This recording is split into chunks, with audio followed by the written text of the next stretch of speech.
the flip switch for you when you go, okay, it's right, we really need to get to work here now? Or is that flip never switch? Or switch never flip? I don't know how to say that. I can't speak for Trina. I don't know if it ever switches on or off. I think it's always on, and that maybe that's not healthy. But I think it does change when you come back for the fall semester. You know, you feel like you're not in off-season mode, you're in preseason mode. And now we start practice so early. Trina and I both start the 3rd or 4th week of September. So that preseason mode used to be a month and a half, maybe a little longer than that, 2 months. Now it's a month. So you really only have that little preseason stretch for 3 or 4 weeks, and then you're right into real practice. So it does change, though, when fall semester starts. Do you tell your players, look, take a week or two and then get back to work, or is it go to work right away? I can tell by that look, it's go to work right away. Right? Well, I do think with Wes, what happens is, as a coach, you cannot be the same in the summer. You can't be the same. Have the same. You can't go from 0 to 10. Right. In the summer, so there's this time that you're on kind of cruise, not your work ethic, but your intensity. Because if it starts in the summer, you cannot be the same way in November as you are in the summer with the players. So I think what happens, we turn it up, and we'll turn it up right as we go into the preseason practices. You're talking about September, whereas in the past it was October the 15th, but we're talking about the end of September. Right. So it does flip, and your players, they feel the heat, and the heat will come. It just comes. It turns up. Right. For sure. Right. Now you guys, I know, have a great relationship, and you're able to work off each other a lot, going to each other's practice. What practices? What does that do for each of you, knowing that you've got, someone within the program yet outside of the program that you can go talk to about what maybe they see as well, or when you go to their practice? Mm-hmm. So for me, it's great to have someone who's close like Wes, who's very accommodating. And I'll throw stuff off. I'm like, man, how you guys guarding that ball screen? And I'm thinking about doing this year. What do you think? And Wes, man, I'm thinking about the same thing. Let's go let's research it. And so the one thing I do know is that we both are always learning about the game, and we're both trying to get better. We try to get better. And so he's so close. He's very accommodating. We have a great relationship, and we have true respect for one another. That's great. Yeah, that's a lot of nice words about you. That's well said. And I think what Trina said first is what's most important is we both are passionate about the game, and we're passionate about learning the game. And it's neat. First of all, anybody that shares an office suite with our staff and still says nice stuff is a really special person. And I mean that. I mean, she has to put up with a lot of yelling and screaming. And sometimes I go, man, it'd be much nicer for Trina if she didn't have to hear all this down the hall. Right. But it is really nice to have another, not just Trina, but her staff, people that have another perspective, that are trying to do the same things we're doing. And there has been a lot of collaboration over the years. And I'm crazy about learning, and I've learned from watching Trina coach. She has such attention to detail. I love the discipline that she demands from her team all the time, and you can see it by the way the girls carry themselves around campus and when they take the floor. So there's a tremendous amount of respect, and I don't take it for granted that there's such a healthy relationship between the men's and women's basketball coach. It's not like that everywhere. Right. We're talking about off season, and you look back at last year and how it went for you guys, Wes, and program record 29 victories, and we can go on 15 regular season games and one in the SoCon, and going on to the Southern Conference Tournament, NIT, those kind of things. How much do you talk about that with your club in the off season leading up to this season, or is it, hey, completely new season, let's move forward? Very little. We spend most of our time talking about growth and trying to talk about growth one day at a time. What can we do today to improve our standards, to improve as players, as a team, on and off the court. So we really talk about being a one-day-at-a-time program, where we're obsessed with this idea of growth in the moment. Of course, it comes up. We sit down before every first day of practice. I've done this my entire career as a head coach, and we talk about what our dreams are. And we certainly are honest with each other about what we want to achieve from a results standpoint. But on a day-to-day basis, we talk very little about where we are or where we're trying to go. And we talk about just trying to get better every single day. Right, and you challenge your guys. I imagine you meet with them in the off season and have a list of things you want them to get better at individually. Sure, there's a ton of individual meetings within our program. A lot of one-on-one conversations and lunches and time in the office and time on the court. I think that's where some of those relationships occur, and we are a relationship-based program. So there is quite a bit of that. We have a very specific structure for how we do player development, and it starts by defining how we have to improve as individuals and how we have to improve as a team. And it's a collaborative process. It's not just coaches telling players do this. We work together with them throughout the entire offseason to kind of establish a specific set of things that they have to be focused on, again, individually and from a team perspective. And Trina, your off season you touched on a little bit, began with the trip to Italy. How did that come about, and how beneficial was that trip, or have you seen that trip to be here so far? So we were able to, we had support, really fortunate that our administration was able to get us into this foreign tour. I think there were 22 teams in Italy this summer. Mm-hmm. So we were fortunate to be one of them, and we had an opportunity to put in take a look at some things early, offensively and defensively. And we were able to get some team chemistry early. We were able to learn. We were able to learn about the culture. Right. We had we called the G Lab. Was as in UNCG Lab. Right. And so the G Lab, our players were able to be taught some things about Italy, such as the countries and Rome and the food. Mm-hmm. And so it was a growth in that perspective. And the really cool thing about it is that the leadership, the opportunity to lead, we saw some of that early. Mm-hmm. And the chemistry of the youth. And so after 10 days of practice and beating each other up, we go over and we go to another country where we're playing we play Canada, Germany, and another German team. But they were not college players, they were pros. Mm-hmm. And so we got beat up some too, which was good for us. Right. Because we felt it early. And so we were able to look at some of our strengths and our deficiencies. It was good for us. And so we were able to decide what type of offense we think would be better for us, and to lift our offense and have more spacing. Right. And so with that, we're entering into the season, and we're able to define ourselves early.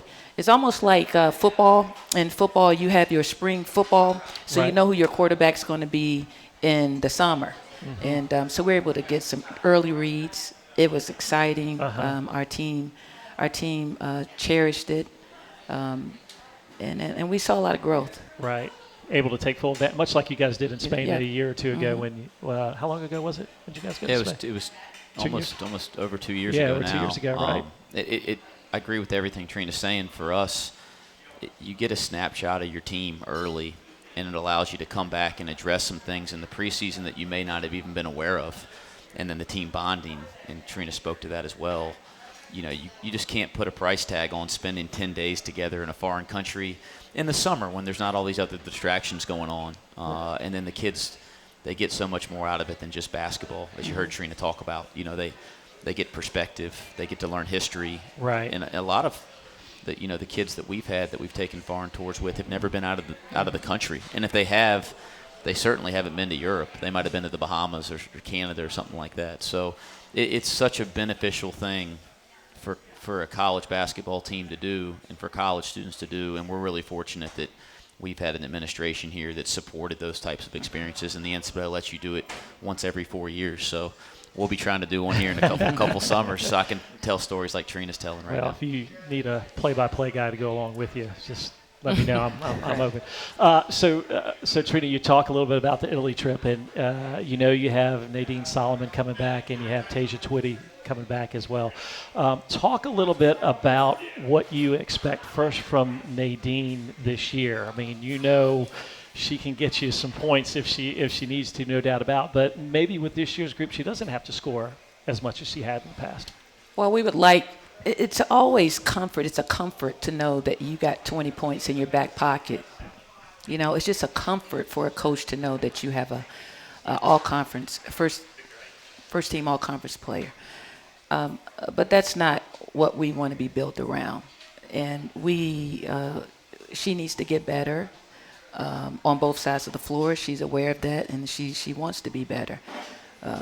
She's a really good rebounder. Nadine's a really good rebounder, and she's added that piece to her game. Actually, she's second, I think, in the conference in rebounding, returning in the conference.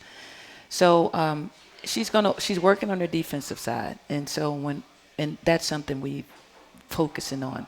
So what we don't want is for her teammates to stand around and watch her. Right. And that's what tends to happen when you have Yeah. a player that that is the ISO player. And so we have some help this year. I think we have multiple players that can score double figures along with her. Tasia Twitty, Aja Boyd, CC Crudup has really improved. Mm-hmm. We have some freshmen that coming in. They've done really well. It's key to say, like I said, from Italy is you don't know until you know what you know. So right now we know what can happen because when the lights were on, they were able to produce in the summer. So we've seen some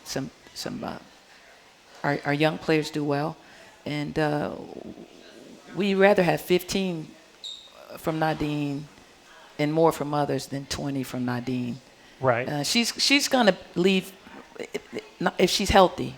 So healthy is you got to be healthy, but she'll end up being the leading scorer if she averages a certain amount of points before she leaves. Already surpassed the 1,000-point Yes. barrier. Yeah. Yes. You feel like this group is more athletic, maybe than last year's team, and a team that can stretch the floor the way you would like to offensively. You think? Yeah. So you can't if you're not going to drive gaps if you don't have any shooters that are going to stretch the floor and space you out. And one of the new rules with the women's game is the shot clock is going to be reset to 20 after a no board. You guys have that?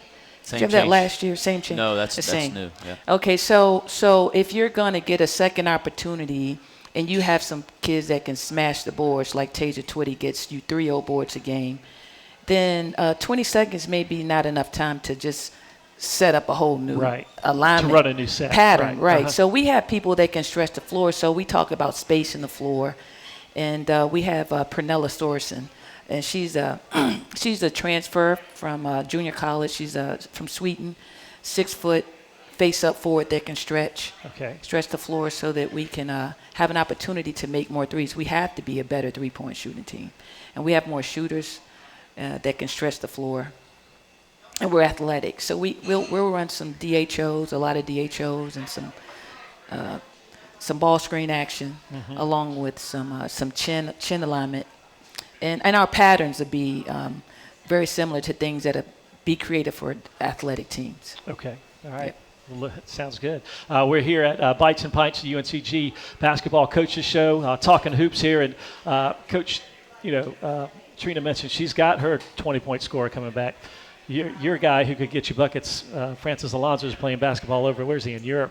Europe. He's in Spain. He's in Spain. Making playing. a lot more money than me and you. No doubt about it. But you do have some guys coming back and some all-conference performers on the defensive end.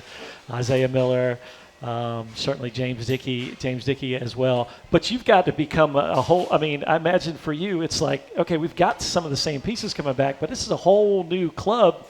Because you had some guys that you relied so heavily on that aren't there this year. Yeah, I think everybody understands the loss of Francis because how great of a player he was. I think he's one of the greatest players in the history of our program, and that's not taken away from anybody else. So everybody's aware of that. I think sometimes Demetrius got lost in the shuffle because he played alongside Francis. And Somebody Francis, had to pass him the ball. That's there, right. right. Francis Yeah. got so much attention. And then Eric Hamilton. I mean, there's 3 guys right there that played a ton of minutes for us a year ago that we're going to miss. Everybody knows how much we're going to miss Francis. We're going to miss those other guys as well, and certainly the collective performance among the 3 we're going to miss, and it changes the makeup of our team. And Lloyd Burgess, who didn't play minutes, graduated, but just the makeup of who we were in practice every day. Sure. He was almost like a professional in terms of his approach. So you don't replace those types of players, with one other guy. You don't bring a freshman and they replace a great senior. But you got to try to, number one, evolve a little bit, and I think we have to not lose our identity of who we've been as a program and who we've been as a team. But we have to evolve a little bit now that our personnel has changed. Certainly a lot of the stuff we did offensively the last 3-4 years was geared towards Francis. I mean, he had such a incredible knack for scoring the ball and then creating offense for our team within the type of attention he would draw from other defenses. Well, we're not going to be able to run some of those same things anymore because our personnel's a little different. So we've had to evolve a little bit, and I think we're doing that. And we have to replace those guys collectively. And the makeup of this team is a lot different. But that said, it's not like starting from scratch. James Dickey, Malik Massey, Kyron Galloway are 3 Right. seniors that have been through the absolute wars and battles of Division I basketball and Southern Conference play. They've played in an NCAA tournament. They've played in 3 conference finals up in Asheville in our conference tournament. Isiah Miller's been through it quite a bit. Yep. Maybe one of the best guards in all of college basketball, and certainly he's got an unbelievable amount of experience and ability. So we have some experience, but we don't have as much as I'd like as a coach. And we have quite a bit of youth as well. So that kind of, dynamic of some really experienced guys that are great players and some young talent, I think is a different type of makeup than we've had the last 2 or 3 years. But I think there's some good things within it too. Yeah. Real quickly, Isiah Miller, a guy who has come along, I think we've seen every year, step by step, Defensive Player of the Year. How did you challenge him to keep moving forward and become even more a complete player this year? Well, we challenge everybody. I mean, Let me be we're a more- very challenging bunch. I mean, What would you like? What kind of steps I'm going would to you- challenge you to get in better shape after I watched you have a couple bites and pints here before we got on That's air. a tough job. That's a tough I job. mean, we're a challenging group. We recruit guys that want to be challenged. We're extremely demanding in our approach as coaches. Isaiah's interesting because he wants to be challenged. Like, he demands that you challenge him. And I'm guessing that even if we didn't challenge him, he'd challenge himself. He has big-time goals and dreams for himself. Nobody wants to be great more than he wants to be great for Right. himself. But we challenged him to get in better shape because we're going to rely on him a lot more. We challenged him to become a more skilled player in terms of his ability to pass and dribble and certainly stretch it and shoot the ball because people have played off of him, over the last 2 years. And then we've challenged him to be more of a leader. And within all those challenges, we've asked him to not stop being Isiah Miller. Right. Isiah Miller is where he is because of who he is. And he can't grow his game in other ways and lose the core of what makes him him. And that's the most competitive guy I've ever been around, who's always in attack mode on both ends of the floor. We need him to continue to grow within the areas that he's strong and improve some of the other areas, and he had a tremendous offseason. That's the off season. We're talking preseason. Now let's talk the actual season here real quickly, Coach Patterson. When you look ahead at this schedule for you guys, it's a pretty challenging schedule. What leaps out at you in terms of how the schedule has been put together and the steps you guys will need to take to keep up with it as it goes along? We're looking forward to a challenging non-conference schedule. We open up with Richmond. Along in that schedule, we're at Wake Forest. Real excited about that game. Liberty. And then we have App State, who they won the WBI championship. Always looking forward to High Point. Right. Right across the county there. So we're really looking forward to it, and it's challenging, and we need that. We need that. We have an experienced group, and it's going to prepare us for the SoCon. So that was going to be my next question, how the non-conference schedule can build you towards where you want to be in January or so when conference play starts. So we want to put ourselves in a position to be in the championship game. And so we can only do that if we challenge ourselves. Furman and Mercer are the preseason favorites, and they should be. And so we have a lot of work to do. But that's our goal, to put ourselves in a position to be in the championship game at the SoCon tournament. Right. And Wes, I know you guys have a challenging schedule as well. And it's hard to schedule to get those non-conference games. I imagine the more success that you have as well. And you guys have got, you got Vermont, you got Radford, and then a team called Kansas early on as well. What are your thoughts on? Are you sleeping at night? Are both of you able to sleep at night knowing who you got to play? Or Scheduling's been like a 4-letter word in our offices over the last couple of years because it's been so hard to get a schedule. Right. It just gets more challenging in different ways over the last years when we've had some relative success. We had some really difficult years in my first couple of years as a head coach. I mean, I maybe they don't even seem real when you look back on them in terms of the schedule. So you take those aside, this is the most difficult schedule we've had in the last 4 or 5 years. You mentioned going to Kansas. That speaks for itself. We play at Georgetown. We have NC State coming to us. Those are teams that have all won national championships. They're programs that have won national. They speak to themselves. Those are difficult games. Vermont's getting top 25 votes in the preseason. A lot of people think they're very similar to Wofford last year, and certainly we know firsthand how good Wofford is. They beat us 3 times. Vermont has like 6 or 7 seniors and won 29 games last year and have everybody back. I mean, it's going to be maybe the most difficult game on our schedule, not to take anything away from the other 3 opponents I mentioned. Northern Kentucky was an NCAA tournament team a year ago coming to us, and people may go, Northern Kentucky. No, they're pretty darn good. They were one of the 68 in the field last year. We play App State at home, which has always been a tough game over the years. North Carolina A&T at home, which is a crosstown rivalry. And I can kind of keep going on and on. At Radford, which won the Big South a year ago and was in the NCAA tournament 2 years ago. Right. So the quality of our opponent across the board in our non-conference schedule is different than anybody in our program has experienced before. We're going to have a little more failure than we've had. It'll be interesting to see how we handle that. If we handle it the right way, we could be a better team for it in the league. If we don't handle it that well, it's going to create some problems. But we've won 10 games 2 years ago in non-league out of 13 and 11 games a year ago in non-league out of 13. If we win 10 or 11 games in this schedule, we'll be a top 25 team in the country, and I don't think we're a top 25 team in the country. So we're going to have some tough moments in the non-conference, and the toughness of this group will kind of be tested early, and I think that could be good for us in January. Well, we're looking forward to it. And, again, UNCG Basketball Show coming to you from Bites and Pints here in Greensboro. If you get a chance to stop in, they got great food, great environment, and we've certainly enjoyed our time here.